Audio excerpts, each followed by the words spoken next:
Hello everyone, welcome to Nanan Academy.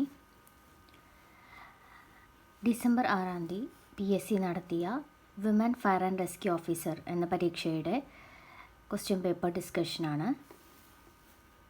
ആദ്യത്തെ ചോദ്യം, ഉർവശി ഭട്ടാലിയയുടെ നിശബ്ദതയുടെ മറുവശം എന്ന കൃതി ഏത് ചരിത്ര സംഭവവുമായി ബന്ധപ്പെട്ടിരിക്കുന്നു? ഉർവശി ഭട്ടാലിയയുടെ നിശബ്ദതയുടെ മറുവശം എന്ന കൃതി ഏത് ചരിത്ര സംഭവവുമായി ബന്ധപ്പെട്ടിരിക്കുന്നു? ഉത്തരം ഓപ്ഷൻ സി, ഇന്ത്യ വിഭജനം. രണ്ടാമത്തെ ചോദ്യം, താഴെ പറയുന്നവരിൽ ഇന്ത്യൻ നാഷണൽ കോൺഗ്രസിൻ്റെ പ്രസിഡന്റ് പദവി അലങ്കരിച്ചിട്ടുള്ളവർ ആരെല്ലാം? ഓപ്ഷൻസ് വന്നിരിക്കുന്നത് ജോർജ് യൂൾ, ആനന്ദ മോഹൻ ബോസ്, മഹാത്മാഗാന്ധി, നെൽസൺ ഗുപ്ത. ഇവരിൽ ഇന്ത്യൻ നാഷണൽ കോൺഗ്രസിൻ്റെ പ്രസിഡന്റ് പദവി വഹിച്ചിട്ടുള്ളവർ ആരെല്ലാമാണ്? ഉത്തരം ഓപ്ഷൻ ബി, ഇവർ 4 പേരും ഇന്ത്യൻ നാഷണൽ കോൺഗ്രസിൻ്റെ പ്രസിഡന്റ് പദവി വഹിച്ചിട്ടുള്ളവരാണ്. മൂന്നാമത്തെ ചോദ്യം, 1847 ഹെർമൻ ഗുണ്ടർട്ട് ആരംഭിച്ച ദിനപത്രം അല്ലെങ്കിൽ പത്രങ്ങൾ ഏതെല്ലാമാണ്? 1847 ഹെർമൻ ഗുണ്ടർട്ട് ആരംഭിച്ച ദിനപത്രങ്ങൾ ഏതെല്ലാം? ഓപ്ഷൻസ് വന്നിരിക്കുന്നത് പശ്ചിമോദയം, ദീപിക, ലീഡർ, രാജ്യസമാചാരം. ഇതിൽ 1847 ഹെർമൻ ഗുണ്ടർട്ട് ആരംഭിച്ച പത്രങ്ങൾ പശ്ചിമോദയം, രാജ്യസമാചാരം. ഉത്തരം ഓപ്ഷൻ എ 1, 4.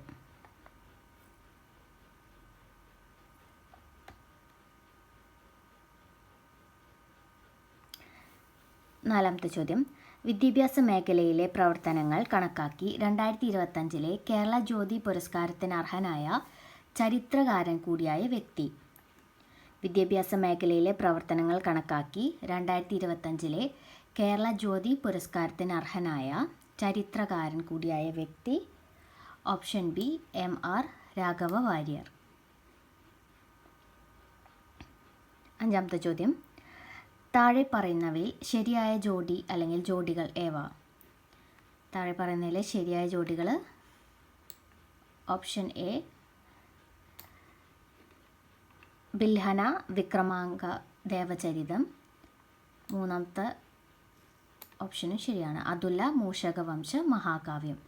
ശരിയായ ജോഡികൾ ഈ രണ്ടെണ്ണമാണ്. അപ്പോൾ ഉത്തരം വരുന്നത് ഓപ്ഷൻ എ 1, 3.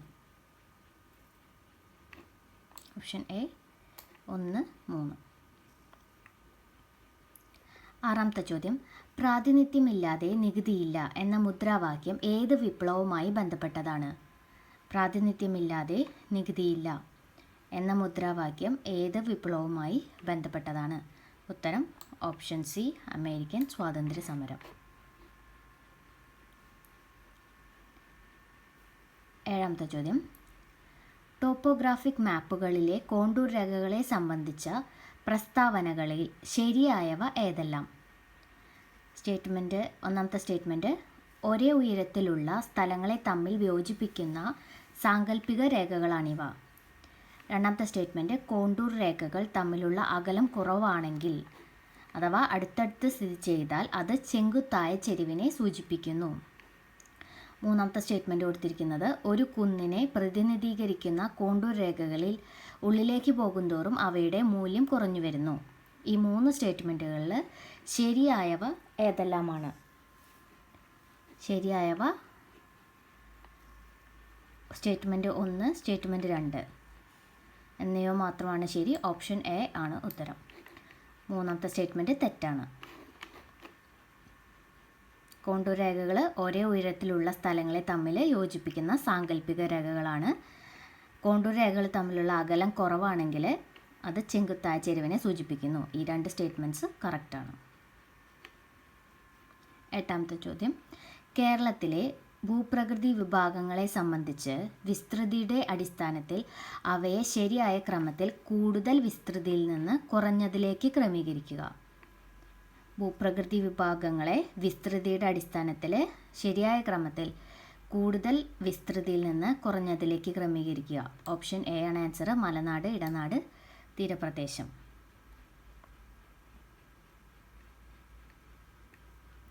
9ാമത്തെ ചോദ്യം, ഇന്ത്യയിലെ പ്രധാന തുറമുഖങ്ങളെ സംബന്ധിച്ച് താഴെ പറയുന്നവയിൽ തെറ്റായ പ്രസ്താവന ഏതാണ്?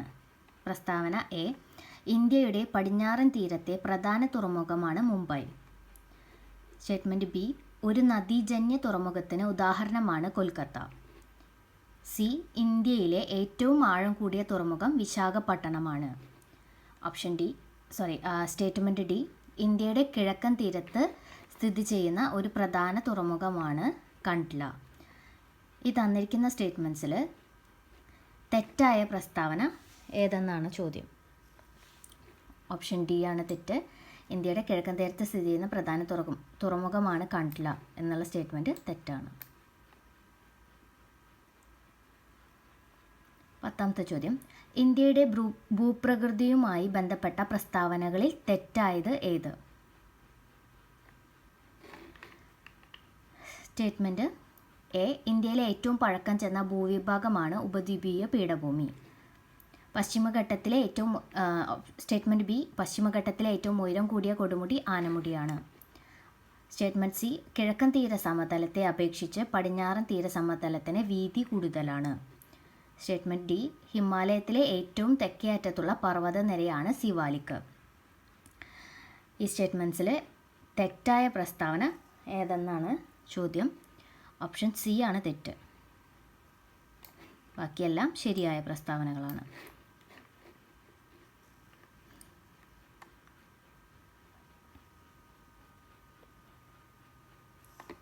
11ാമത്തെ ചോദ്യം, ഇന്ത്യയിലെ കാർഷിക കാലങ്ങളെയും വിളകളെയും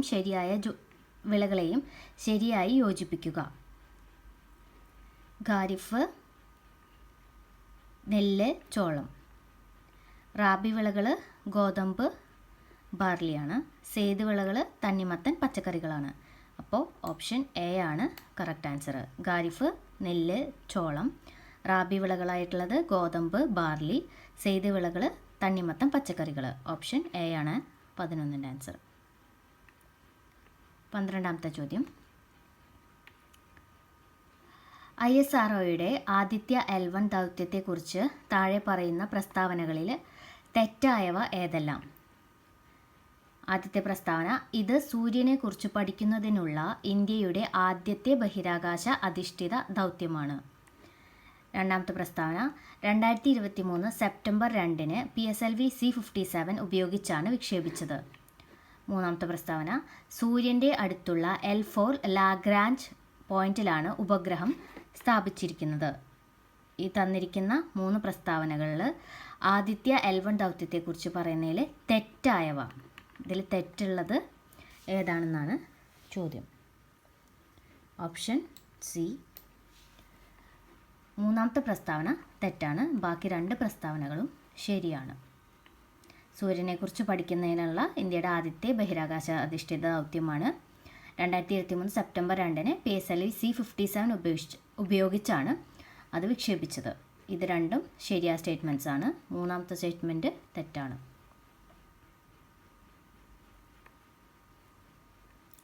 13ാമത്തെ ചോദ്യം, ഹരിത വിപ്ലവവുമായി ബന്ധമില്ലാത്തത് ആരാണ്?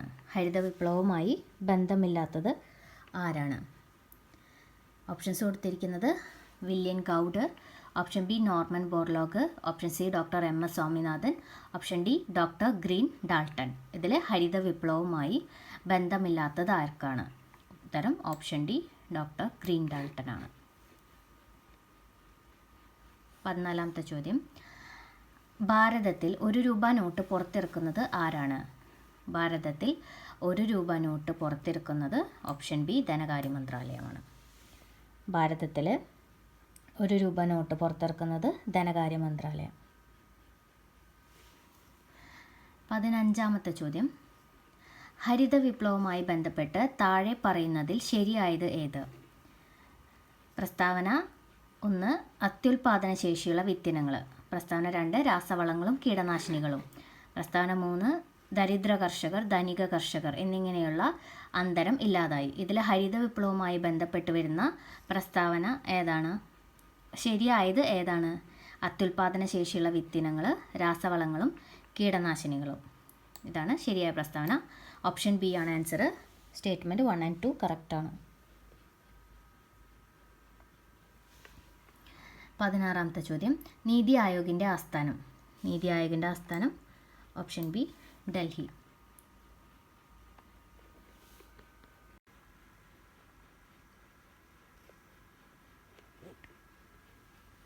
17ാമത്തെ ചോദ്യം, അമൃതകാലം ഏതുമായി ബന്ധപ്പെട്ടിരിക്കുന്നു? അമൃതകാലം ഏതുമായി ബന്ധപ്പെട്ടിരിക്കുന്നു? ഓപ്ഷൻ എ കേന്ദ്ര ബജറ്റ് 2023-24 ബന്ധപ്പെട്ടതാണ് അമൃതകാലം. 18ാമത്തെ ചോദ്യം, അടുത്ത കാലത്ത് വാർത്തകളിൽ ഇടം പിടിച്ച ടെസ്ല താഴെ പറയുന്നതിൽ ഏതുമായി ബന്ധപ്പെട്ടിരിക്കുന്നു? ടെസ്ല എന്തുമായി ബന്ധപ്പെട്ടിരിക്കുന്നു? ഓപ്ഷൻ ബി വൈദ്യുത കാർ നിർമ്മാണം. വൈദ്യുത കാർ നിർമ്മാണം. 19ാമത്തെ ചോദ്യം, ഇന്ത്യൻ ഭരണഘടനാ നിർമ്മാണവുമായി ബന്ധപ്പെട്ട താഴെ പറയുന്ന വസ്തുതകളിൽ ശരിയല്ലാത്തത് ഏത്? സ്റ്റേറ്റ്മെൻറ്റ് കൊടുത്തിട്ടുള്ളത് 1928 മോത്തിലാൽ നെഹ്റുവും മറ്റ് 8 കോൺഗ്രസ് നേതാക്കളും ഇന്ത്യക്കായി ഒരു ഭരണഘടനയ്ക്ക് രൂപം നൽകി. രണ്ടാമത്തെ പ്രസ്താവന, ഇന്ത്യൻ ഭരണഘടനാ നിർമ്മാണ സമിതി വിദേശ രാജ്യങ്ങളിലെ ഭരണഘടനകളിൽ നിന്നും ആശയങ്ങൾ കടമെടുക്കുകയും അത് അതേപടി ഭരണഘടനയിൽ ഉൾപ്പെടുത്തുകയും ചെയ്തു. മൂന്നാമത്തെ പ്രസ്താവന, ഇന്ത്യൻ ഭരണഘടനാ നിർമ്മാണ സമിതി 26 ജനുവരി 1950 ഇന്ത്യൻ ഭരണഘടനയെ അംഗീകരിച്ചു. നാലാമത്തെ സ്റ്റേറ്റ്മെൻറ്റ്, ഭരണഘടനാ നിർമ്മാണ സമിതിയുടെ ആദ്യത്തെ മീറ്റിംഗ് 1946 ഡിസംബറിൽ നടന്നു. ഇതിൽ താഴെ പറയുന്ന വസ്തുതകളിൽ ശരിയല്ലാത്തത് ഏതാണ്? ഓപ്ഷൻ സി ആണ് ആൻസർ. സ്റ്റേറ്റ്മെൻറ്റ് 2ഉം 3ഉം.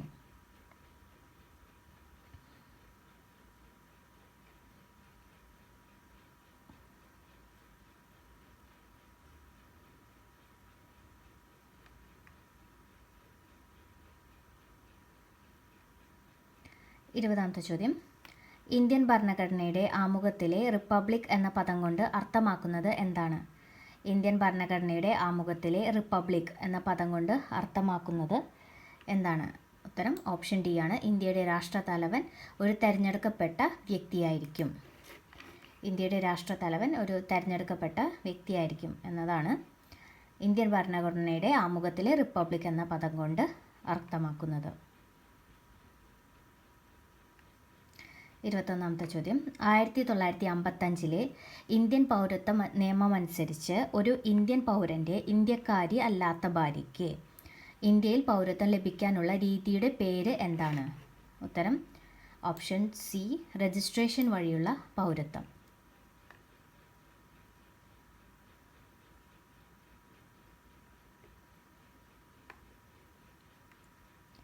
22ാമത്തെ ചോദ്യം, ഇന്ത്യൻ ഭരണഘടനയിൽ അനുച്ഛേദം 20 ഉൾപ്പെടാത്ത വസ്തുതകൾ.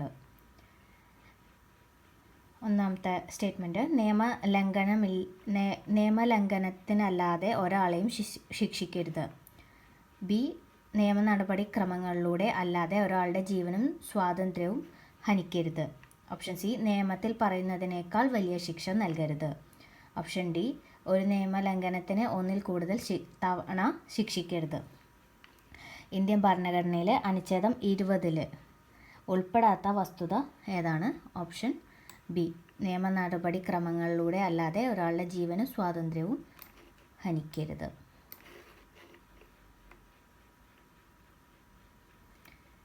23ാമത്തെ ചോദ്യം, താഴെ പറയുന്നതിൽ തെറ്റായ വസ്തുതകൾ ഏതെല്ലാമാണ്? തെറ്റായ വസ്തുതകൾ ഏതെല്ലാമാണ്?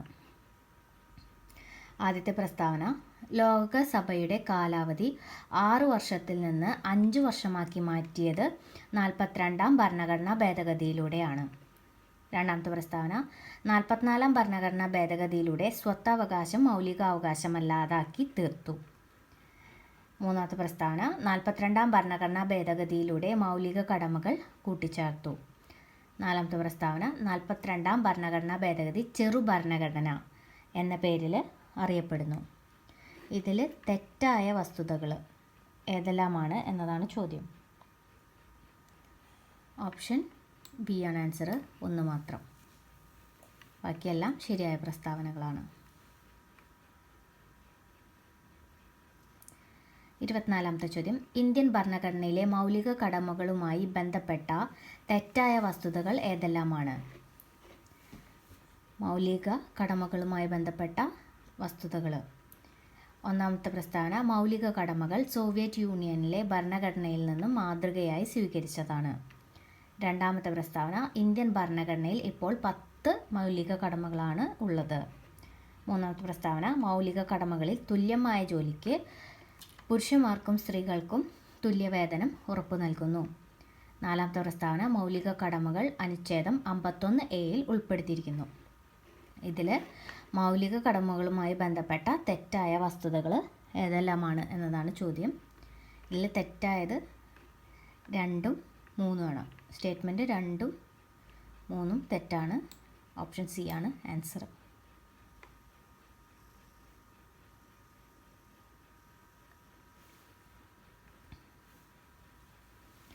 ഇരുപത്തഞ്ചാമത്തെ ചോദ്യം, താഴെ കൊടുത്തിരിക്കുന്ന വസ്തുതകളിൽ 7 ഇന്ത്യയിലെ പഞ്ചായത്ത് രാജ് നിയമവുമായി ബന്ധപ്പെട്ട് ശരിയായ വസ്തുതകൾ ഏതെല്ലാമാണ്?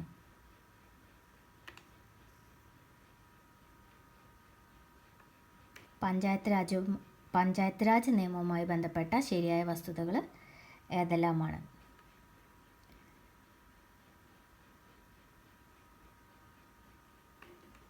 ഇരുപത്തഞ്ചാമത്തെ ക്വസ്റ്റ്യൻ്റെ ആൻസർ ഓപ്ഷൻ എ ആണ്. 2ഉം 4ഉം മാത്രം. 1984 തുങ്കൻ കമ്മിറ്റി പഞ്ചായത്ത് രാജ് സ്ഥാപനങ്ങൾക്ക് ഭരണഘടനാ പദവി ശുപാർശ ചെയ്തു. 4ാമത്തെ പോയിന്റ്, പഞ്ചായത്തുകൾ കൈകാര്യം ചെയ്യേണ്ട വിഷയങ്ങൾ തീരുമാനിക്കുന്നത് സംസ്ഥാന ഗവൺമെൻറ്റുകളാണ്.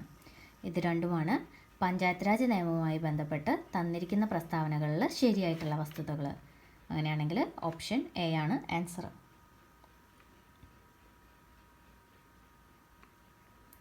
26ാമത്തെ ചോദ്യം, 2023 19 കേന്ദ്ര ഗവൺമെൻറ് വകുപ്പുകളിലെ 42 കേന്ദ്ര നിയമങ്ങളിലെ 153 വകുപ്പുകൾ ഭേദഗതി വരുത്തി ചെറിയ തരത്തിലുള്ള ചട്ടലംഘനങ്ങൾക്കുള്ള ശിക്ഷ കുറയ്ക്കുന്നതിനായി കേന്ദ്ര ഗവൺമെൻറ് കൊണ്ടുവന്ന ബില്ല് അറിയപ്പെടുന്നത്? ഓപ്ഷൻ ഡി ആണ് ആൻസർ, ജൻ വിശ്വാസ് ബില്ല്. എന്താണ് ജൻ വിശ്വാസ് ബില്ല്? 2023 19 കേന്ദ്ര ഗവൺമെൻറ് വകുപ്പുകളിലെ 42 കേന്ദ്ര നിയമങ്ങളിലെ 153 വകുപ്പുകൾ ഭേദഗതി വരുത്തി ചെറിയ തരത്തിലുള്ള ചട്ടലംഘനങ്ങൾക്കുള്ള ശിക്ഷ കുറയ്ക്കുന്നതിനായിട്ട് കേന്ദ്ര ഗവൺമെൻറ് കൊണ്ടുവന്ന bill Jan Vishwas bill. Option D ആണ് ആൻസർ.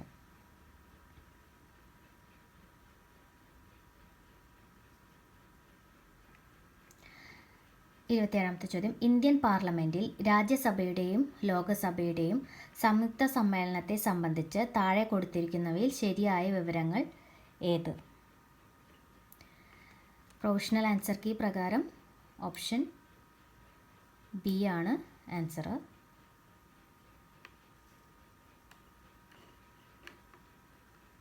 ഇതൊരു ഡൗട്ട്ഫുൾ ക്വസ്റ്റ്യൻ ആണ്, പിന്നെ ഡിസ്കസ് ചെയ്യാം. 28ാമത്തെ ചോദ്യം, കേരള സംസ്ഥാന വനിതാ വികസന കോർപ്പറേഷൻ പദ്ധതികളുമായി ബന്ധപ്പെട്ട ശരിയായ പ്രസ്താവന ഏത്? കേരള സംസ്ഥാന വനിതാ വികസന കോർപ്പറേഷൻ പദ്ധതികളുമായി ബന്ധപ്പെട്ട ശരിയായ പ്രസ്താവന ഓപ്ഷൻ എ, മിത്ര 151 എന്ന ഹെൽപ്പ് ലൈൻ പദ്ധതി സ്ത്രീ സുരക്ഷ ഒരുക്കുന്നു. ഓപ്ഷൻ ബി, യാത്ര ചെയ്യുന്ന വനിതകൾക്ക് താമസ സൗകര്യം ഒരുക്കാൻ വനിതാ മിത്ര കേന്ദ്രം ഒരുക്കിയിരിക്കുന്നു. ഓപ്ഷൻ സി, വനമിത്ര എന്ന പേരിൽ ആദിവാസി വിഭാഗത്തിൽപ്പെടുന്ന സ്ത്രീകൾക്ക് നൈപുണ്യ വികസന കേന്ദ്ര സൗകര്യങ്ങൾ ഒരുക്കിയിരിക്കുന്നു. ഓപ്ഷൻ ഡി, ഇവയെല്ലാം. ഇതിൽ കേരള സംസ്ഥാന വനിതാ വികസന കോർപ്പറേഷൻ പദ്ധതികളുമായി ബന്ധപ്പെട്ട ശരിയായ പ്രസ്താവന ഏതാണ്? ഓപ്ഷൻ ഡി ആണ് ആൻസർ. ഇവയെല്ലാം ശരിയായ പ്രസ്താവനകളാണ്. 29ാമത്തെ ചോദ്യം, കേരളത്തിലെ തണ്ണീർത്തട സംരക്ഷണവുമായി ബന്ധമില്ലാത്ത പ്രസ്താവന. കേരളത്തിലെ തണ്ണീർത്തട സംരക്ഷണവുമായി ബന്ധമില്ലാത്ത പ്രസ്താവന ഓപ്ഷൻ സി ആണ് ആൻസർ. പ്രസ്താവന 2ഉം 4ഉം. തണ്ണീർത്തട സംരക്ഷണവുമായി ബന്ധമില്ല. തണ്ണീർത്തടം എന്നതിൽ മനുഷ്യനിർമ്മിത ജലസേചന പദ്ധതികൾ ഉൾപ്പെടുന്നു. തണ്ണീർത്തടം എന്നതിൽ മനുഷ്യനിർമ്മിത കുടിവെള്ള പദ്ധതികൾ ഉൾപ്പെടുന്നു എന്നുള്ളത് തെറ്റായ പ്രസ്താവനകളാണ്. തണ്ണീർത്തട സംരക്ഷണവുമായി ബന്ധമില്ലാത്ത പ്രസ്താവനകളാണ്. 30ാമത്തെ ചോദ്യം, ദേശീയ മഹാത്മാഗാന്ധി ദേശീയ ഗ്രാമീണ തൊഴിലുറപ്പ് പദ്ധതിയുടെ ഭാഗമായി കേരളത്തിലെ ഗോത്ര ജനതയ്ക്ക് 100 തൊഴിൽ ദിനങ്ങൾക്ക് പുറമെ കൂടുതൽ തൊഴിൽ ദിനങ്ങൾ ലഭ്യമാക്കുന്ന കേരള ഗവൺമെൻറ്റിൻ്റെ പദ്ധതിയുടെ പേര്. Option B Kerala tribal plus. 30ാമത്തെ ക്വസ്റ്റ്യൻ്റെ ആൻസർ.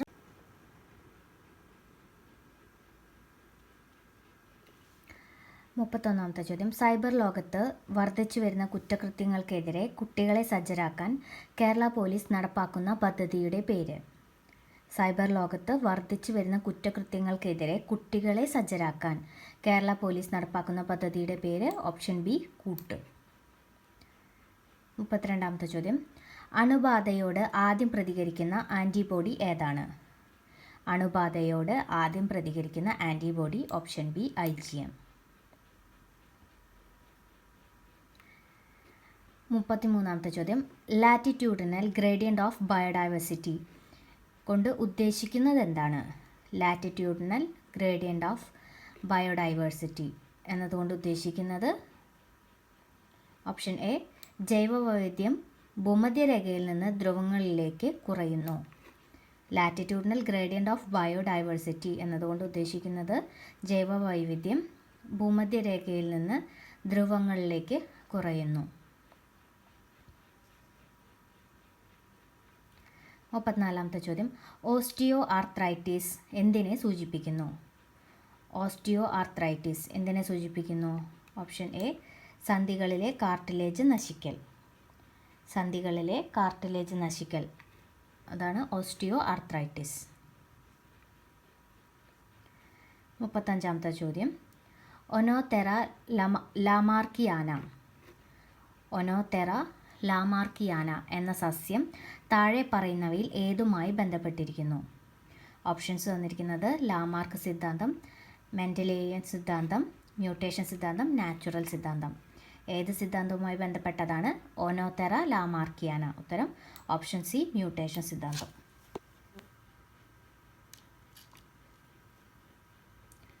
36ാമത്തെ ചോദ്യം. ലോകത്തിലെ ഏറ്റവും വലിയ ആരോഗ്യ ദൗത്യം അഥവാ പൊതുജനാരോഗ്യ ഇൻഷുറൻസ് പദ്ധതി ഏതാണ്? ലോകത്തിലെ ഏറ്റവും വലിയ ആരോഗ്യ ദൗത്യം അഥവാ പൊതുജനാരോഗ്യ ഇൻഷുറൻസ് പദ്ധതി ഏതാണ്? 36 option B Ayushman Bharat PMJ.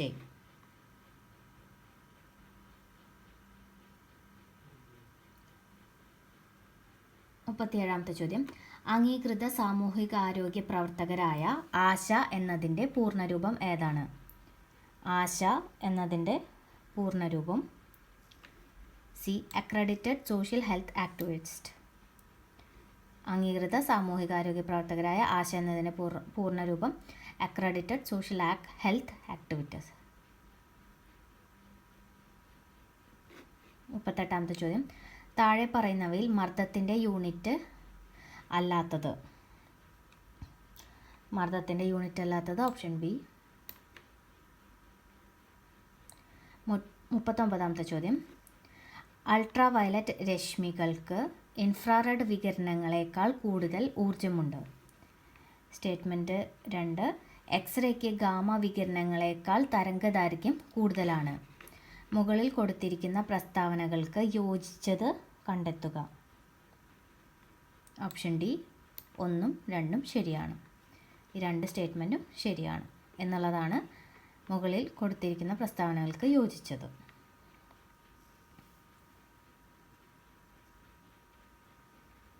40ാമത്തെ ചോദ്യം. ഒരു വീട്ടിൽ ഉപയോഗിക്കുന്ന ഊർജം 200 കിലോവാട്ട് ആണെങ്കിൽ ആകെ ഊർജത്തിൻ്റെ അളവ് ജൂളിൽ എത്രയാണ്? ആകെ ഊർജത്തിൻ്റെ അളവ് ജൂളിൽ ഓപ്ഷൻ എ ആണ്.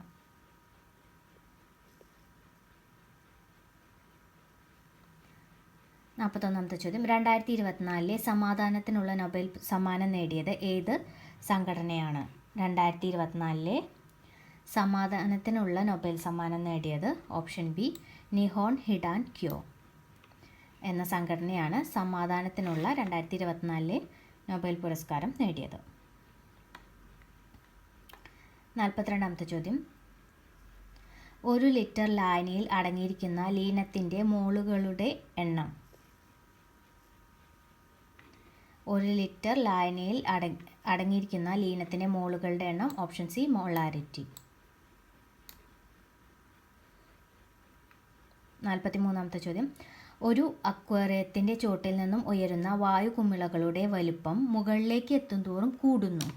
ഇത് ഏത് വാതക നിയമത്തെ സൂചിപ്പിക്കുന്നു?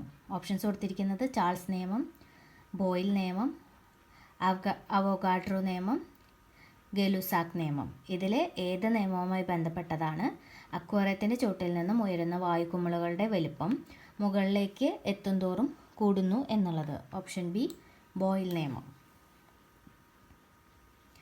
44-ാമത്തെ ചോദ്യം. പാലിനാണോ തൈരിനാണോ pH മൂല്യം കൂടുതൽ? ഓപ്ഷൻ എ പാലിനാണ് pH മൂല്യം കൂടുതലുള്ളത്. 45. ഗ്രാഫീൻ എന്താണ്? ഗ്രാഫീൻ ഓപ്ഷൻ ഡി കാർബണിൻ്റെ ഒരു അലോട്രോപ്പാണ്. ഗ്രാഫീൻ എന്താണ്? ഓപ്ഷൻ ഡി ആണ് ആൻസർ, കാർബണിൻ്റെ ഒരു അലോട്രോപ്പ്. 46-ാമത്തെ ചോദ്യം. ആദ്യത്തെ ലോകകപ്പ് ക്രിക്കറ്റ് ടൂർണമെൻറ്റ് എപ്പോൾ എവിടെയാണ് നടന്നത്? ആദ്യത്തെ ലോകകപ്പ് ക്രിക്കറ്റ് ടൂർണമെൻറ്റ് എപ്പോൾ എവിടെയാണ് നടന്നത്? ഓപ്ഷൻ എ 1975 ഇംഗ്ലണ്ടിൽ. ആദ്യത്തെ ലോകകപ്പ് ക്രിക്കറ്റ് ടൂർണമെൻറ്റ് 1975 ഇംഗ്ലണ്ടിലാണ് നടന്നത്.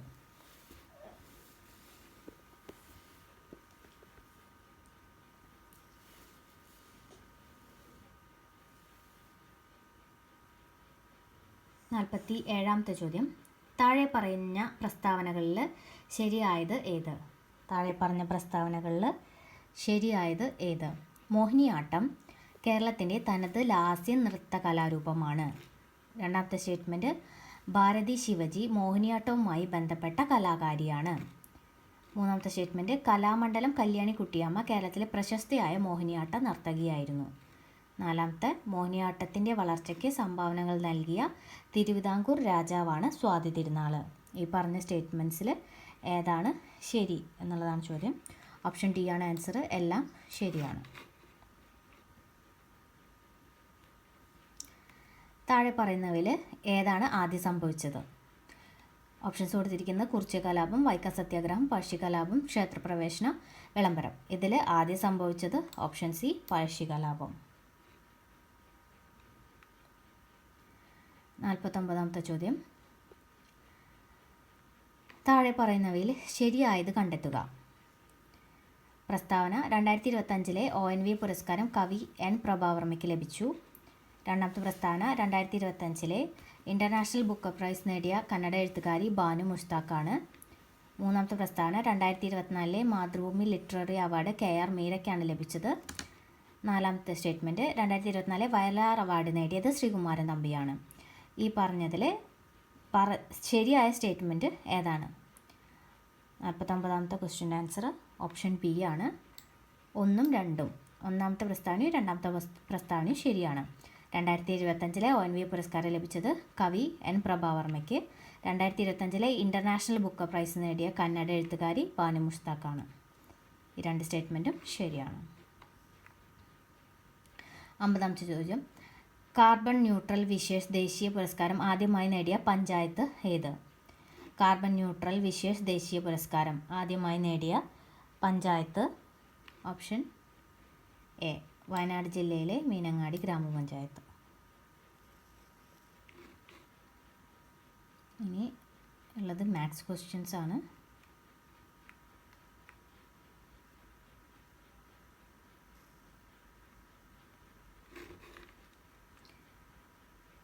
അറുപത്തൊന്നാമത്തെ ചോദ്യം. ക്ലാസ് സി ഫയറുമായി ബന്ധപ്പെട്ട് ചുവടെ ചേർക്കുന്ന പ്രസ്താവനകളിൽ ശരിയായത് ഏതാണ്? ക്ലാസ്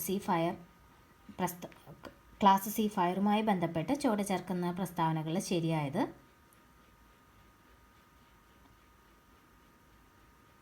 ഓപ്ഷൻ ബി ആണ് ശരിയായത്. ജ്വലന സ്വഭാവമുള്ള വാതകങ്ങളിൽ ഉണ്ടാകുന്ന തീപിടുത്തം ക്ലാസ് സി ഫയറുമായി ബന്ധപ്പെട്ട പ്രസ്താവനയാണ്. 62-ാമത്തെ ചോദ്യം. ജ്വലനത്തിനടിസ്ഥാനമായ ഘടകങ്ങളെ ആസ്പദമാക്കി അഗ്നിശമനം നടത്തുന്നതിനായുള്ള വിവിധ മാർഗങ്ങളിൽ ശരിയായത് താഴെ പറയുന്നവയിൽ ഏതാണ്? ഓപ്ഷൻസ് കൊടുത്തിരിക്കുന്നത് കൂളിംഗ്, സ്മൂത്തറിങ്, സ്റ്റാർവേഷൻ. ഇതിൽ ജ്വലനത്തിന് അടിസ്ഥാനമായ ഘടകങ്ങളെ ആസ്പദമാക്കി അഗ്നിശമനം നടത്തുന്നതിനായുള്ള വിവിധ മാർഗങ്ങളിൽ ശരിയായത് ഓപ്ഷൻ ഡി എല്ലാം ശരിയാണ്. 62 ഓപ്ഷൻ ഡി എല്ലാം ശരിയാണ്. 63ാമത്തെ ചോദ്യം, തീയുടെ വ്യാപനത്തിന് ആവശ്യമായ ഘടകങ്ങളിൽ ഉൾപ്പെടാത്തത് ചുവടെ ചേർക്കുന്നവയിൽ ഏതാണ്? ഉൾപ്പെടാത്തത് ഓപ്ഷൻസ് കൊടുത്തിരിക്കുന്നത് ചെയിൻ റിയാക്ഷൻ, ഓക്സിജൻ, ഇന്ധനം. ഇതിൽ തീയുടെ വ്യാപനത്തിന് ആവശ്യമായ ഘടകങ്ങളിൽ ഉൾപ്പെടാത്തത് ഏതാണെന്നാണ് ആൻസർ. ഓപ്ഷൻ ബി ആണ്, ഇതൊന്നുമല്ല.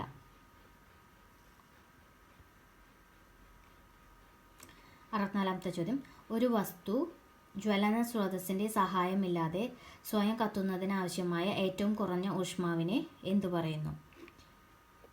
ഒരു വസ്തു ജ്വലന സ്രോതസ്സിൻ്റെ സഹായമില്ലാതെ തന്നെ സ്വയം കത്തുന്നതിനാവശ്യമായ ഏറ്റവും കുറഞ്ഞ ഊഷ്മാവിനെ വിളിക്കുന്നത് ഓപ്ഷൻ എ ജ്വലനോഷ്മാവ് അഥവാ ഇഗ്നീഷൻ ടെമ്പറേച്ചർ എന്നാണ്.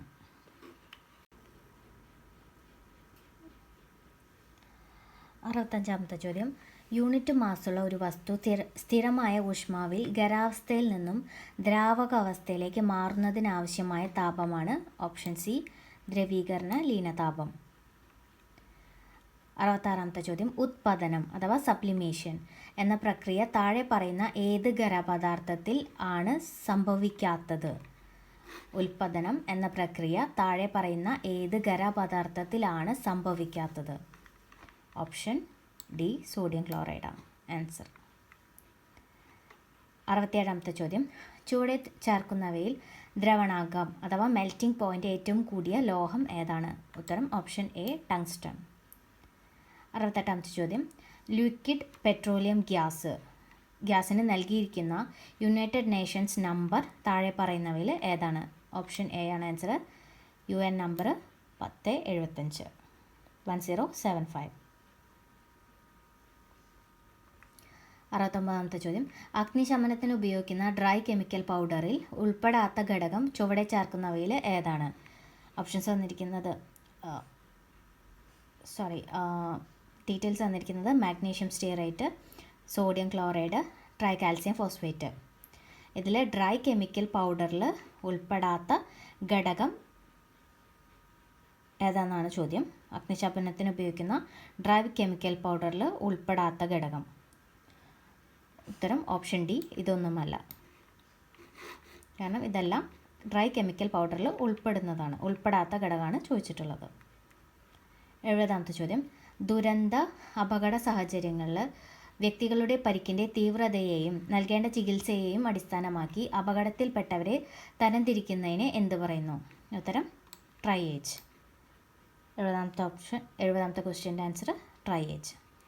71ാമത്തെ ചോദ്യം, CPRൻ്റെ പൂർണ്ണരൂപം ചുവടെ ചേർക്കുന്നവയിൽ ഏതാണ്? ഓപ്ഷൻ എ ആണ് ആൻസർ.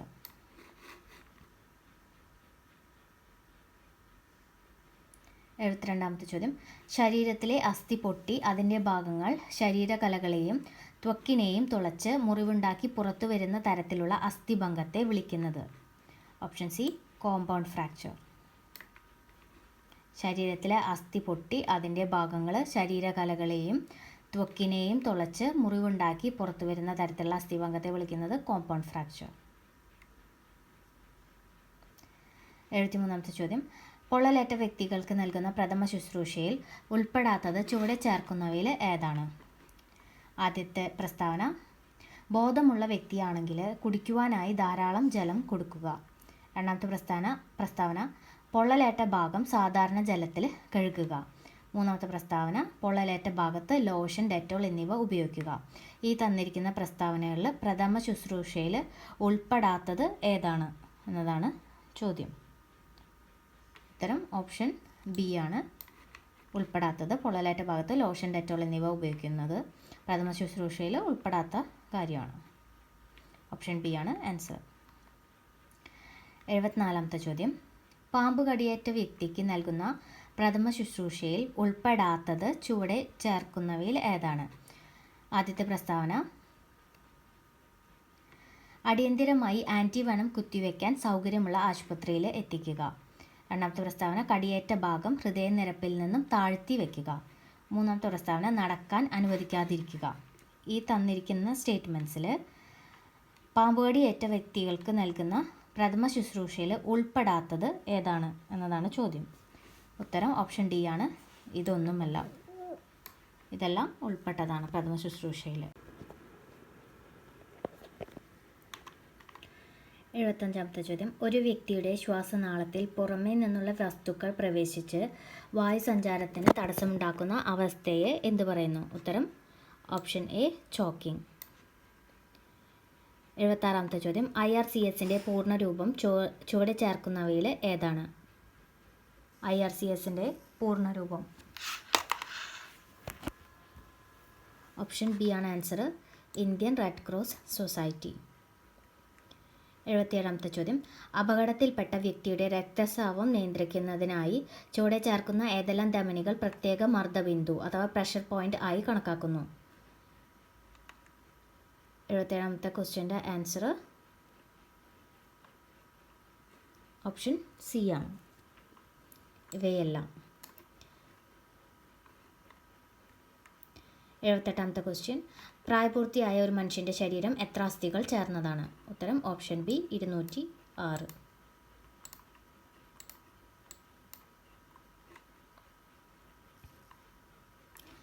29-ാമത്തെ ചോദ്യം. ഇൻഫർമേഷൻ ടെക്നോളജി ആക്ട് 2000 ഒപ്പുവെച്ച ഇന്ത്യൻ പ്രസിഡന്റ് ഏതാണ്? ഇൻഫർമേഷൻ ടെക്നോളജി ആക്ട് 2000 ഒപ്പുവെച്ച Indian president option B KR Narayanan.